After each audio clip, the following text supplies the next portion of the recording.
Hello everybody and welcome back to another Dark Avenger comic book review. We got a nice amount of books this week, some physical, some digital, a few letdowns, a few really great books. But anyway, we are finally back to a nice time. I would like to get a little bit earlier with these reviews, hopefully in the coming weeks as our books are now on time at least, sort of. We'll be able to catch back up and get these reviews out a bit earlier than the night or the morning after Comic Frontline Live. So anyway, the books in this review were released on February 17, 2016. Third week of February.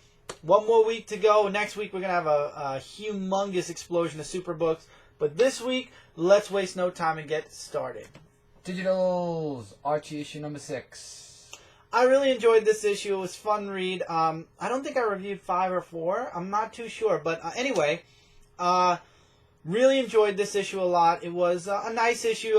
Betty's playing baseball. She conks Archie in the head, puts him into a bit of a coma. You have this other guy who's trying to get into Betty's father's company and screw over Archie at the same time. And towards the end of the issue, we get to see a little bit of how he's going to screw Archie over. Betty finds out what she did to Archie and goes running to his side. I love the way Archie's family, is with Veronica, with Betty. It's hard because in the old comics, which I found out today, there's one universe where Archie's married to Betty and one universe where Archie's married to Veronica. Obviously, in comics today, they don't split things like that, so it's going to be very interesting to see where Archie lies in this new universe, because there are still original Archie stories coming out, but this is the new status quo kind of Archie, and it's going to be interesting to see where they go with this book.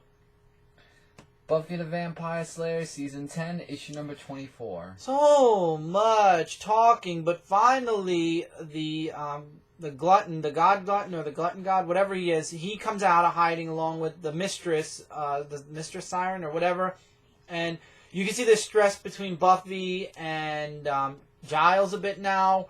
Buffy's kind of all over the map because, Willow and her had that falling out last issue. Now, her and Giles in this issue, there's a lot of stuff going on with Buffy, and I feel bad for her. I feel like she's really under a lot of stress.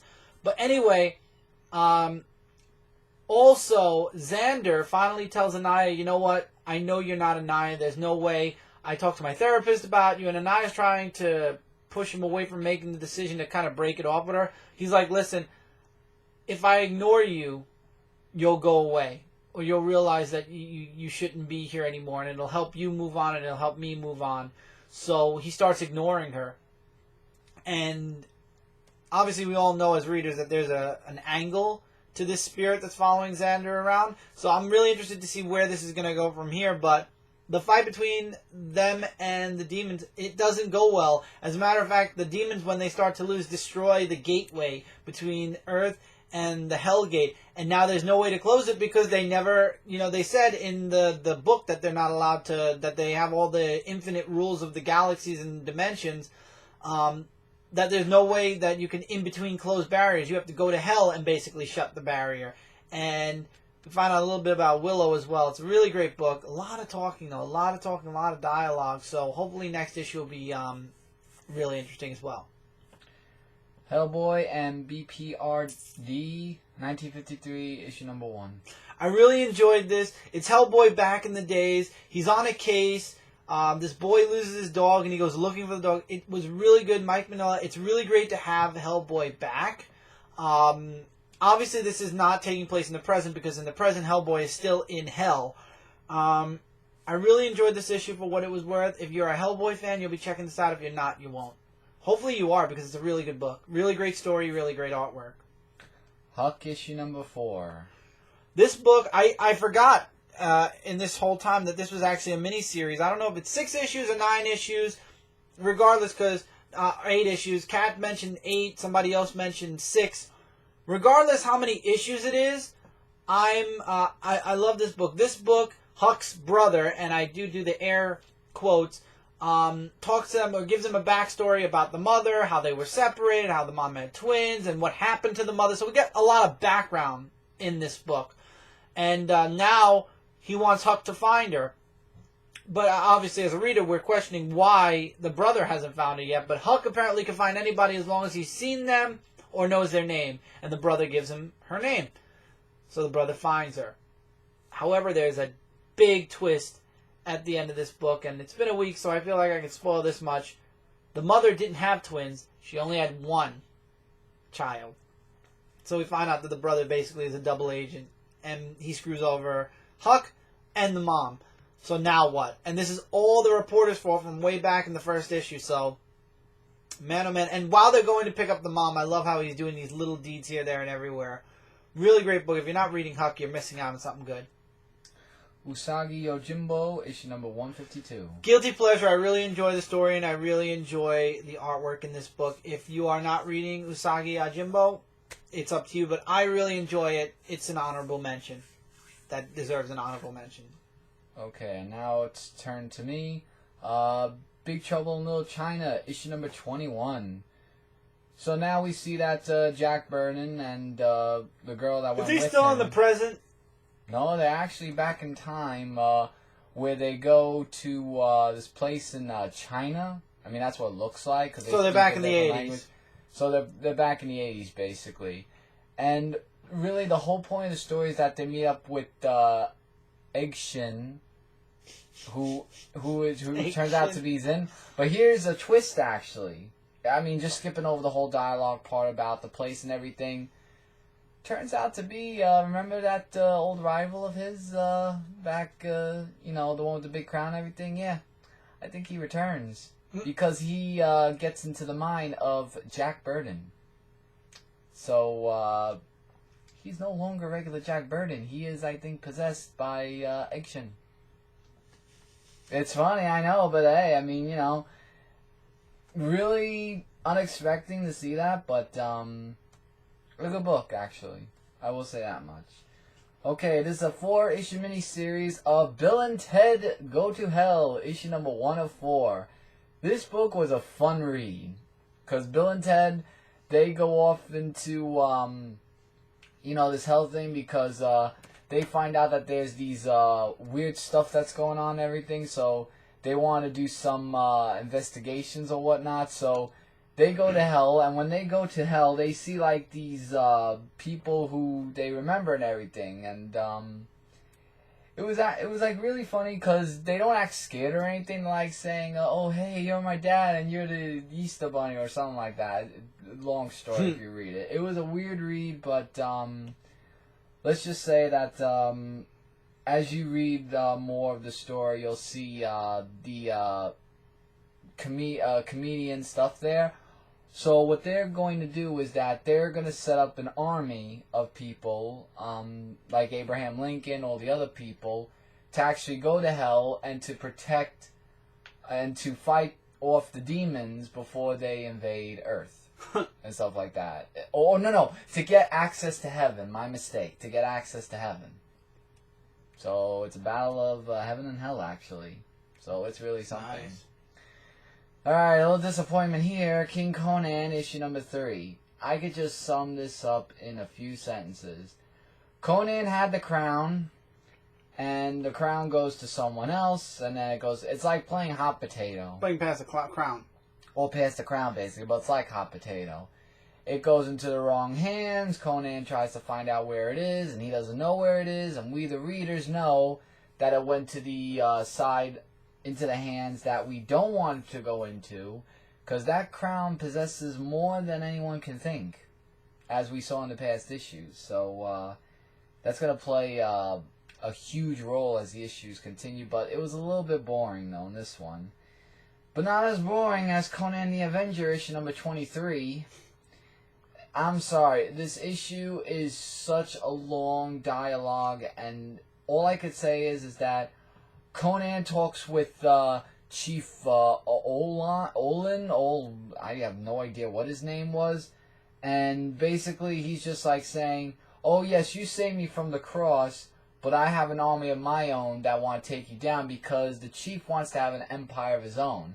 And we all know Conan, he doesn't like anyone being overpowerful than him. So what he does is he has a Cimmerian army that were working secretly alongside of him to take down Chief. But all in all, the rest was just nonsense. So I don't know what to do with this book anymore. Going in something better. Tomb Raider, issue number 1. Yes, Lara Croft is back in the Dark Horse comic books. I'm really happy about that.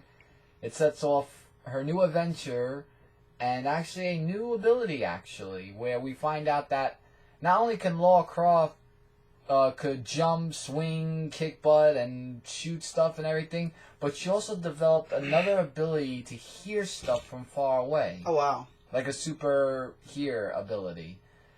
From one of her friends, Diane, that she was fighting with, because she was learning martial arts and stuff. But that actually is going to be useful for the issues to come, because what she's going to investigate on, because it's more of an investigation, is this mushroom. And this mushroom, like, has something to do with, like, all the killings that have been going on. So what she wants to do is go investigate about the mushroom. If you want to find out more about it, definitely read the book. I just don't want to give too much away, even though it's a week, and you probably know what happened. But it's a really great read for that. Wonderland, issue number 44. Now, Violet is at the circus of, well, weirdness, so to say, where basically they chop off people's heads and stuff and blood to actually join their clan in Wonderland. And it gets really bloody and really raunchy at some parts, where apparently there's a person that can wear skin. It was just like, okay.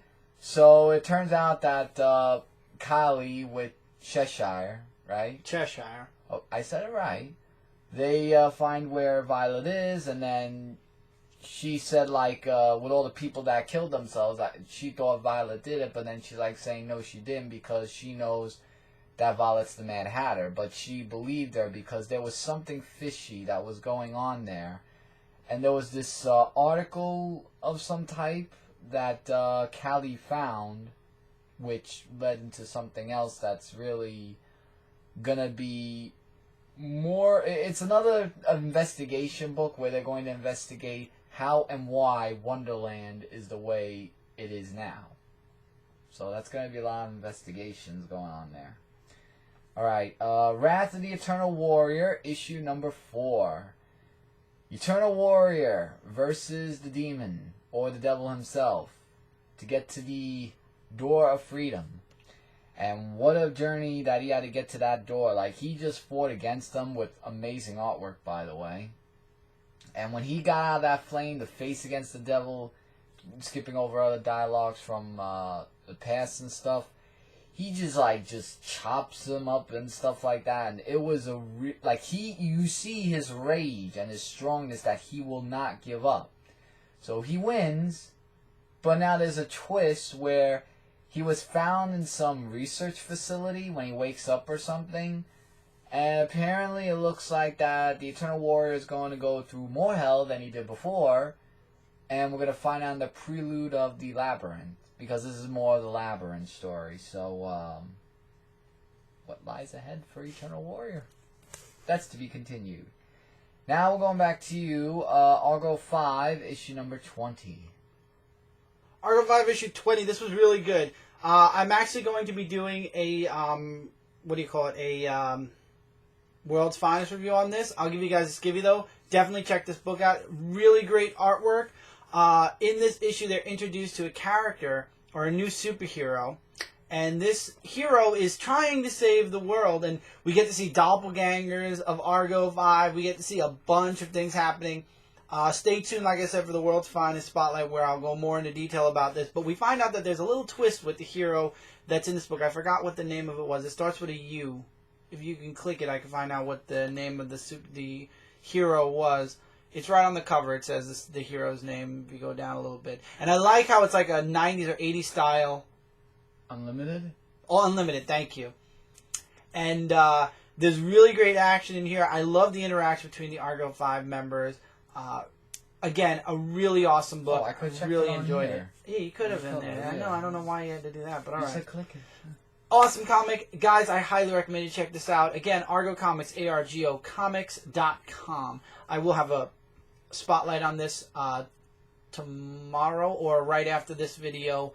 spotlighting this book because I want to talk a little bit more in depth about it, but I want to make sure the book's out first. Okay, now we're going to the big two, starting with Avengers Standoff, issue number 1. Again, I'm not going to be going into all the different Avenger books. This was a nice setup where you think you're reading about the heroes, but it turns out it's Baron Zemo and a few other people. But for me, I'm not going to go into books that I don't normally read to get this event. I think this is the event where I'm going to tap out and just say thank you, but no thank you. I'm honestly not even reading any of the Avenger books anymore. It was a really nice setup. I know a lot of you wanted me to read it. I read it. I thought it was really good, but I don't read Agents of S.H.I.E.L.D. I'm not reading a lot of the Avenger books anymore, and I don't want to go pick them up again. So, for me, this is an event I'm going to have to miss. Even though this is possibly going to be leading into Civil War 2, which I'm still cringing about. So let's leave it at that. Extraordinary X-Men, issue number 7. This was all about going into Nightcrawler's head and trying to bring him back, and apparently I thought that Nightcrawler was a little messed up because of things that Sinestro did to get him.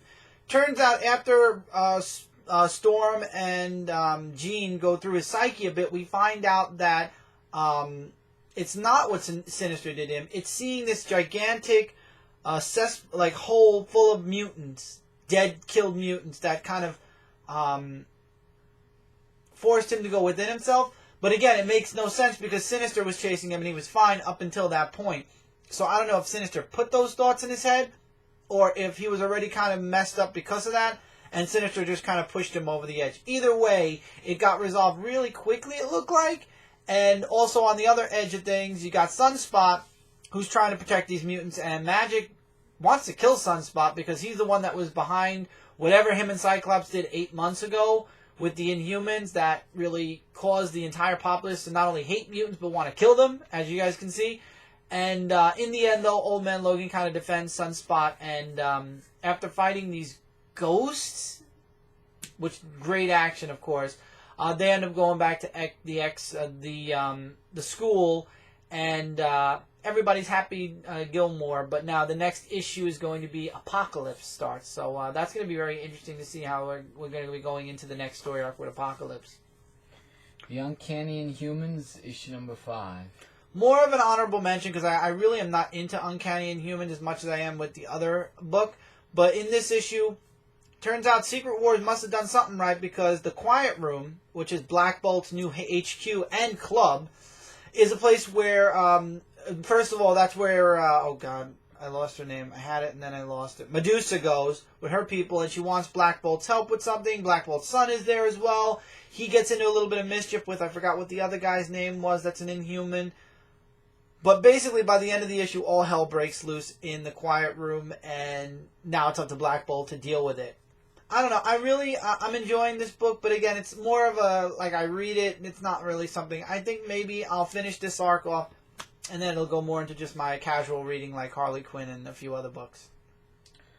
Web Warriors, issue number 4. Oh, man, I'm just tired of this story. I really am. And apparently there's a world of Otto Octaviuses, and I feel like this is getting into Web Warriors is getting into one of those things where you have all the villains having their own webs. You know, you got the Electros, you've got the Otto Octaviuses, and it turns out there's Octavia Otto, who is the good guy in her universe, and it turns out Spider-Man's the bad guy, so it's kind of the polar opposite of the Marvel universe. And I don't know how much more of this book I could take. I wish this Electro story arc would end already. I mean, I would think by this issue it would be done. They're stuck in steampunk or in the past, and they make an announcement to kind of distract the Electros, and now they're going to go to war with them. It's an okay book. Again, one of the books I think that you could live without in the Spider-Man family line. Batman and Robin Eternal, issue number 20. I love this book. Batman and Robin Eternal, finally, I feel like things are developing. In this issue, Helena basically tells Dick, there's a way... Well, let's get through the book first. So the school is being overrun with mothers programming, and they're all trying to fight against it. You got Cassie fighting Harper, though, and that fight escalates to a point where her, Cassie, and Red Hood get knocked out. And Orphan ends up abducting Harper and Cassie and taking them back to Mother. Why? I guess we'll find out in the next 6 issues, because there's only 6 issues left to this series. But basically, they find a way to shut the school down, shut the radio wave, so the whole school basically goes back to normal. However, now they lost Cassie and Harper. And in the end, Dick is talking with Helena, and Helena mentioned to Dick that she had a plan, a way with the satellite that's in the space that Dick finds out about, to erase everybody's memory that Dick Grayson is Nightwing. And basically, Dick can go back to being Nightwing, but the only two people that can trigger it are him and her. So by the end of this series, hopefully, we'll be seeing the rebirth of Nightwing. Hopefully. I don't know, but obviously we're getting Nightwing back in DC Rebirth. So if they want to explain it before we go into the new status quo of life, I guess this will be the story arc, or this is the little inklings or the beginning, the little seeds that they're planting in order to get that to happen. I knew there would have to be a way, especially if they are keeping this universe, I knew there would have to be a way for them to undo what was done in Forever Evil, and that's exactly what this is. Poison Ivy, Cycle of Life and Death, issue number 2. We get to see Poison Ivy in a different way here. She's a hero. She's a villain, but at the same time, she kind of has those anti-hero things. It ended with a plant giving birth to babies. Artwork was interesting. Story was pretty interesting. Again, if you're a Poison Ivy fan, I feel like you'll be picking this up. If not, you won't. I'm definitely going to, after the last page, I'm going to be sticking around to see where things go. Her supporting cast kind of lacks, fleshing out much. But, like this one scientist who never wanted to be a scientist, he wanted to be a singer. He goes on Gotham's Got Talent, and he fails, but he still wants to be a part of a band. It was a thing. That was interesting, but interesting book. Robin, Son of Batman, issue number 9. So, Damian is now back in Gotham. Now we're acknowledging in Damian, Son of Batman, that Batman, or Bruce, lost his memory. So this is taking place before Batman 49. And Bruce is, he sees him in the daycare with children that he's taking care of. And you see Damian kind of feeling distant from his father because the father doesn't remember him. But he promises his father, while he's like this, until he comes back, and he will come back, he's going to defend Gotham. And you see him taking on this nobody group. And then we find out that, speaking of nobody, nobody under the ocean, it turns out there's lights where the boat was. So Damian travels under the water to find out what's going on. And it turns out there's a whole clan of nobodies. And Maya actually paid these people to erase all the data from her father being in Gotham, erase the boat, erase the father, and she washes her hands of the nobody people. And Damian fights them for a bit, and then when they explain that to him, he's like, fine, whatever, stay the hell out of Gotham, and we won't have a problem. And he's like, you know what? If you're really the reason why Maya left, eventually she's going to come back, and when she does, we're going to enjoy coming back and kicking your ass. I hope we revisit this without Maya rejoining them, but with Damian kicking their ass in the future. Damian actually makes an appearance in the last page of Batman and Robin Eternal, so I guess that's where Damian's going, but obviously the main story will be continuing for the next couple of months. I believe we only have about 2 or 3 months. It's going to be continuing its path of Damian defending Gotham while Bruce is kind of out. Or at least the next issue will, and then after that maybe we'll have some more interaction with Batman. Titans Hunt, issue number 5. Really? I feel like it's issue 4 already, and, this is a very short miniseries. I think it's either 6 or 8 issues, and we haven't gotten really anywhere yet. You've got, I forgot Marcus, or I think I said his name wrong already, but he's the Siren, and it turns out there's something happened with the Teen Titans and this enemy, the Twister, and apparently the Titans erased their memory of him, which makes no sense because I still say Donna Troy was just born in the new DC universe. How was it that when Dick was Robin, Donna had the old suit and everything, by the way? There are many reasons behind it. Maybe this is the DCU folding into the DC Rebirth universe, that Donna was alive before and then somehow died and was reborn as the Donna Troy we see today. I don't know. I don't care. It's too convoluted right now in this DC universe to understand time and space. This could be a completely different universe for all we know. But Dick is now dressed as Nightwing. They go to this town, and it turns out this monster was in this town, and the Titans took care of it in the past. That's like their shattered, fractured memory. And now they're back, and apparently the monster's back, so they're going to take care of it. So Dick actually, out of nowhere, screams out, tell everyone in town Robin, Wonder Girl, and Aqualad are on the case, and Aqualad's looking at him like, what did you just call us? Or did you realize what you just called us? It's like, it came to me. It's like, what? There are certain... It's like, come on already. Let's get to the point of the story arc. That's what I want. The point. Where are we going? Are they going to remember they were the original Teen Titans? Aren't they? Is this leading into Rebirth somehow? Give us a bone here. It turns out that Mammoth is the monster that's been harassing this town, and it's up to them to stop them. We got Arsenal and Cave Boy at the psychiatrist's place, who's also talking with Dove, who wants Hank to go to her. There's so much going on in this book, but really nothing's progressing. And a huge fight breaks out between Hawk, Dove, and Arsenal with Cave Boy. It's crazy. There's a lot going on in it, and I wish we can get to some type of resolution. I guess we will in the next issue, because it ends with everybody possibly remembering what they forgot. Okay. A lot to say. I know there's a lot in this issue. Okay, now we go to my book. The Amazing Spider-Man and Silk, issue number 3 from the Infinite Comics. So, last issue we find out that Ben Parker wants to help out against Team Hydra. And he doesn't know who Peter Parker is, like never met him before or anything. So, he's trying to tell him, we're from the future. And they try to find out information from the Hydra about their team, what they want to do and everything. And also we find out about the time machine that they built, which I found to be really interesting. But other stuff I just skipped over because, that's what they're really talking about. So they're trying to find a way to get back to their time, both Spider-Man and Silk, along with the help of Ben Parker. I like how he gives them the disguise to wear, so that way they don't know who they are and everything. And it was a really fun read. I definitely would say to pick this up because even though Ben Parker's in it, he makes a pretty great character. And we also find out he worked for the military police, which I never knew before actually.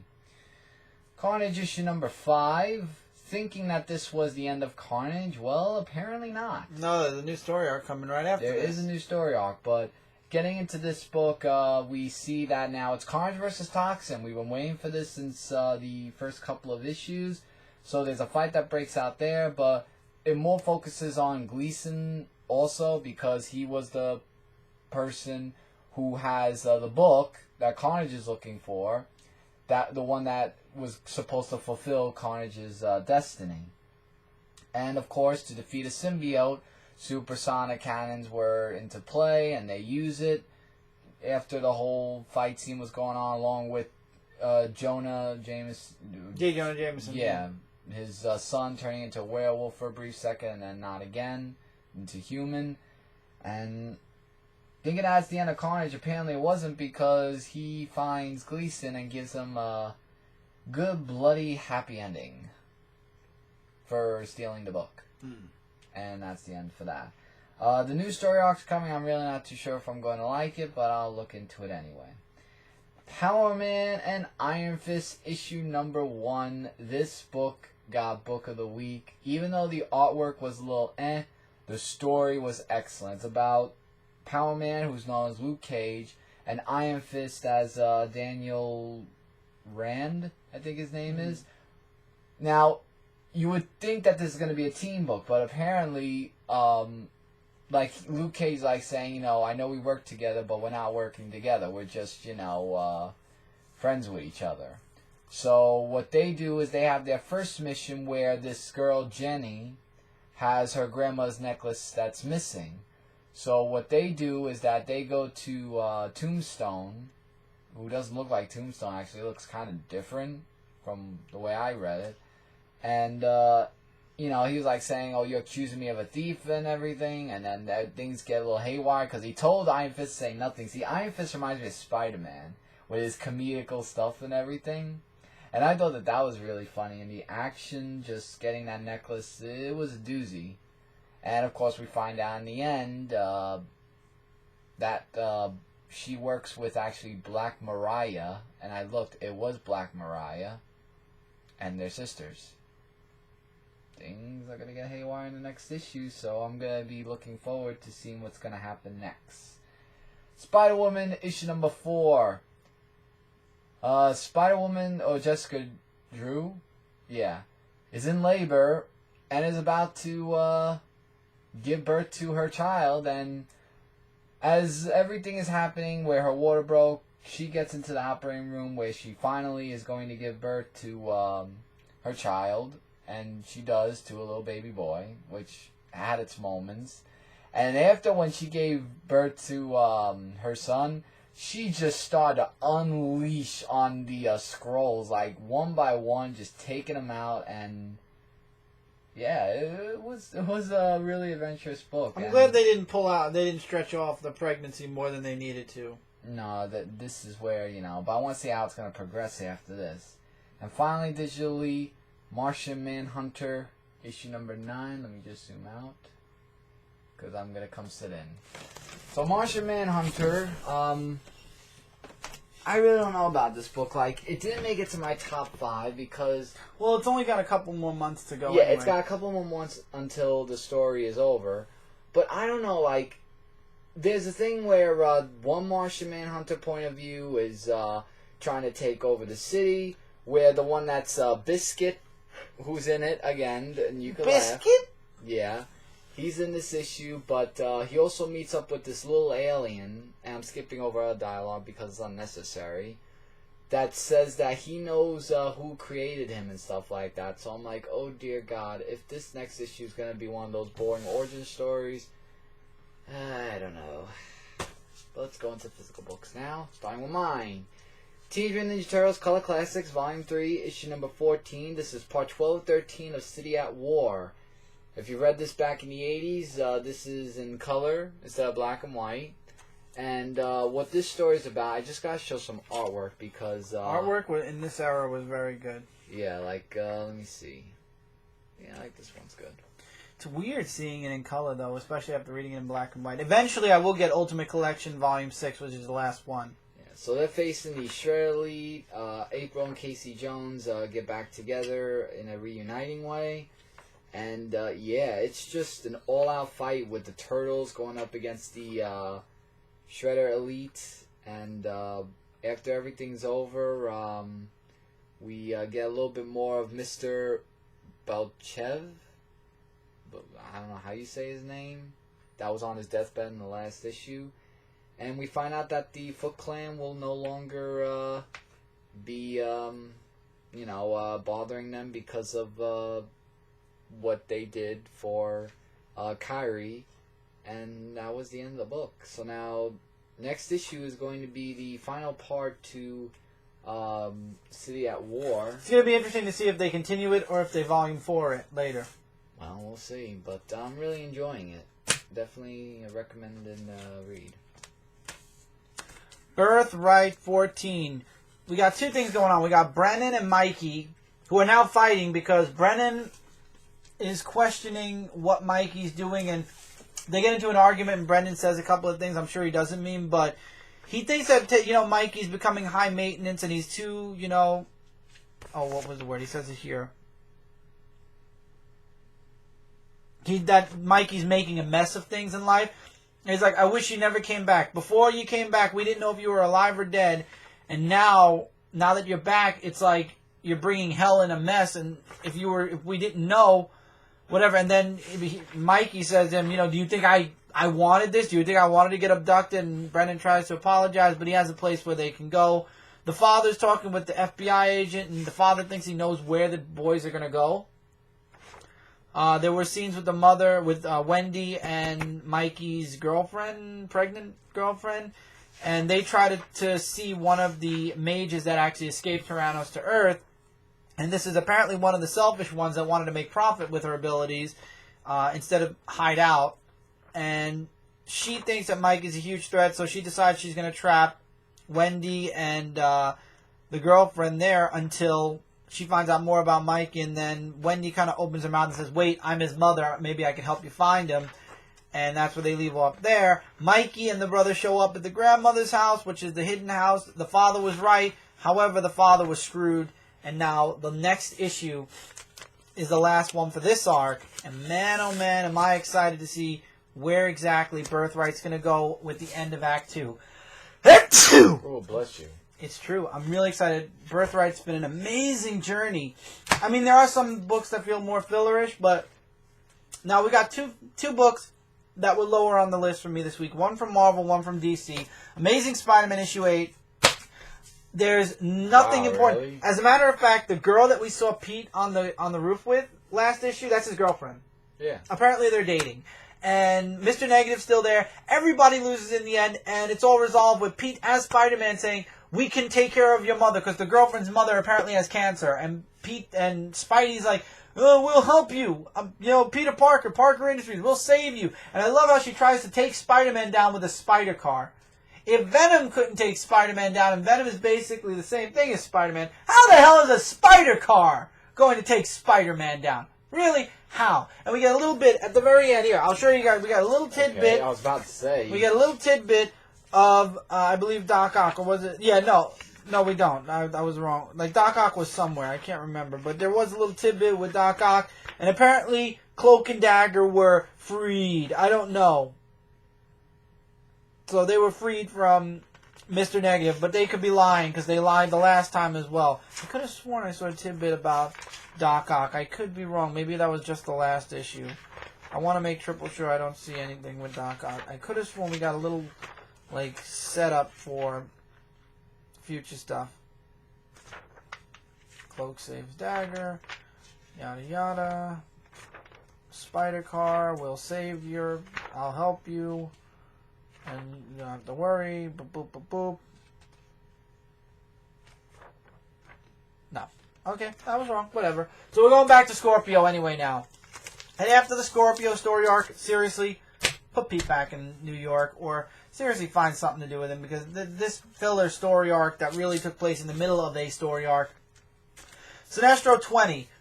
It's over, finally. Sinestro uses the power of all of his rings and harnesses the abilities of all of the spectrum of light.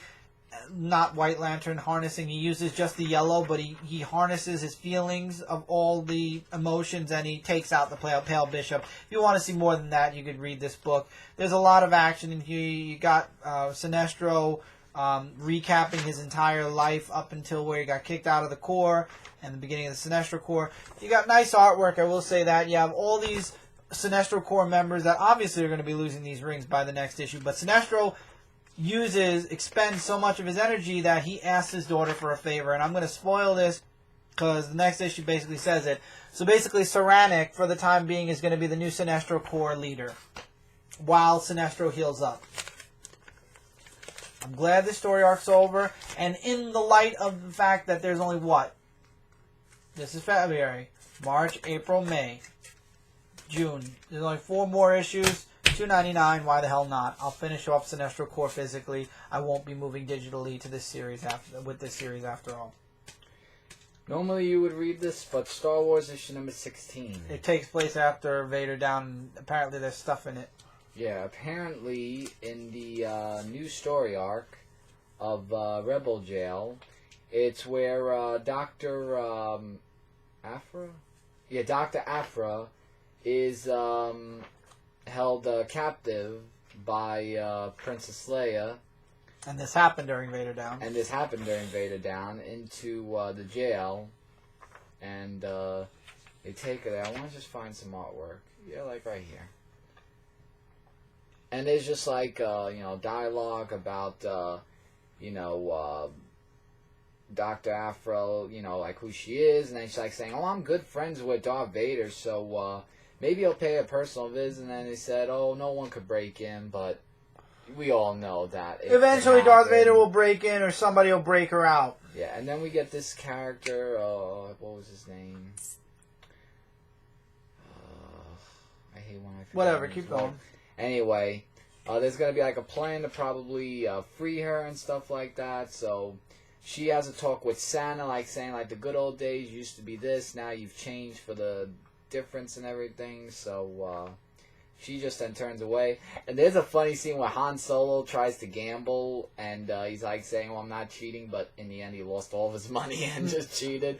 And then Luke like saying, well, what are we supposed to do now? We have no money, and we need 60,000 credits. And he's like saying, well, looks like we're just gonna have to get in need of smuggling. I'm like, oh, Han Solo. And then there's lots of stuff that's going on, and all hell's gonna break loose to free Dr. Aphra. So once that's done, I'm going back to Star Wars. I want to wait till after the Doctor. I heard that she's very annoying. Oh yeah, she can be. And the rest is yours. Wonder Woman 49. Zeke has a type of seizure and is now not able to wake up for some reason. Wonder Woman goes looking for answers to try to cure Zeke. She goes to Gaia, the mother of all gods, and she won't answer Wonder Woman's call, but Hecate, has to be Hecate. Hecate, who is the goddess of witchcraft and what other things? Many things that I don't remember.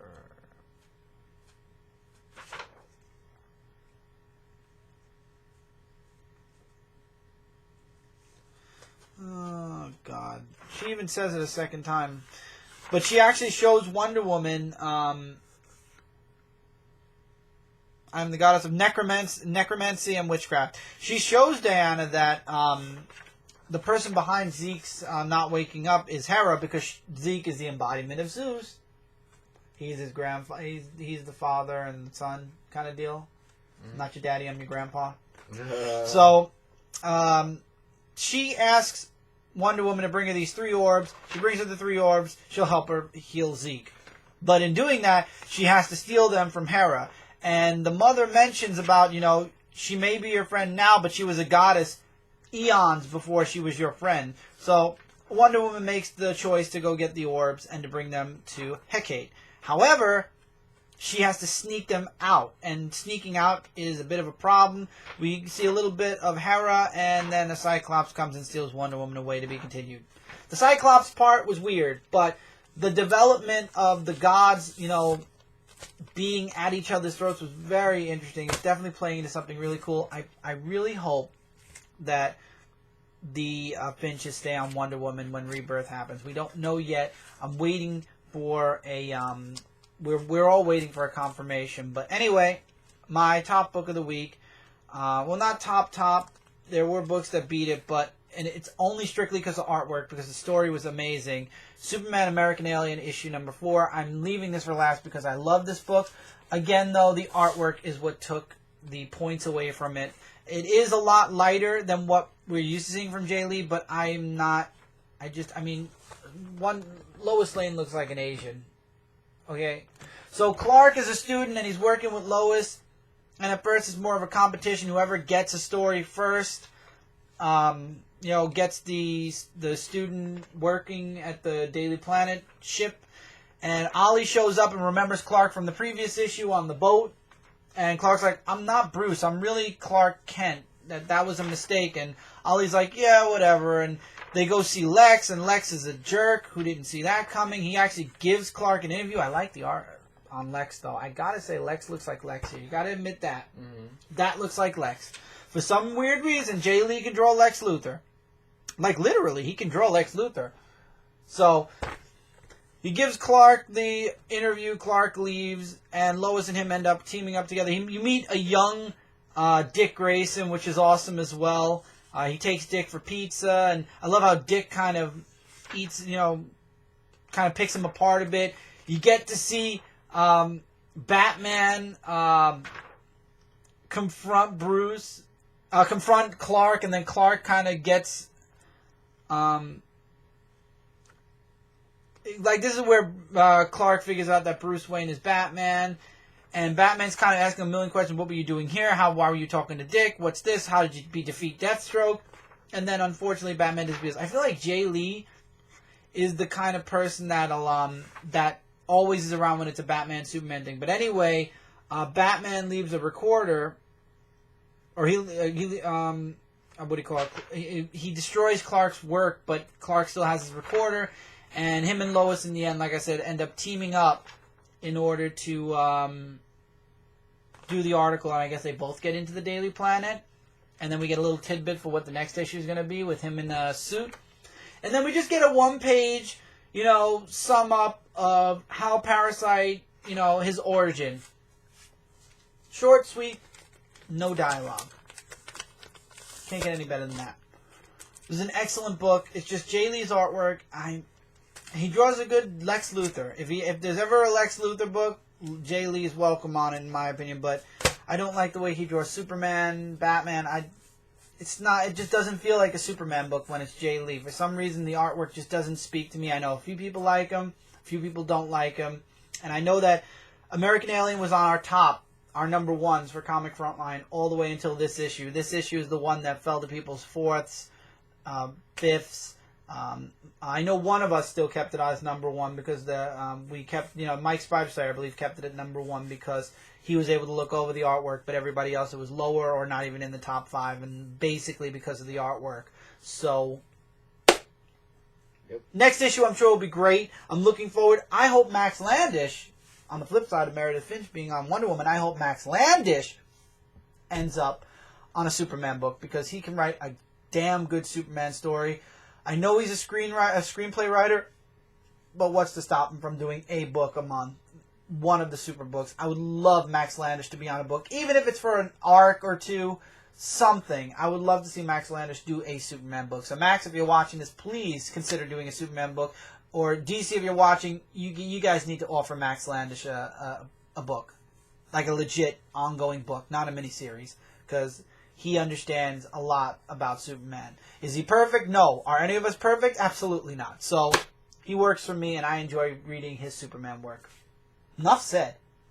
Okay. Take my opinion for what it is. It's just an opinion. With that, that's it for this review. Yeah. All right. So as Mike goes behind the camera, links in the description below. Check them out in your spare time. Lots of really great things there. Feel free to comment below your thoughts on any of the books we reviewed here or any of the books we left out. As always, Dark Avenger Nation continues to grow. We are now 27 or 8 members strong and growing.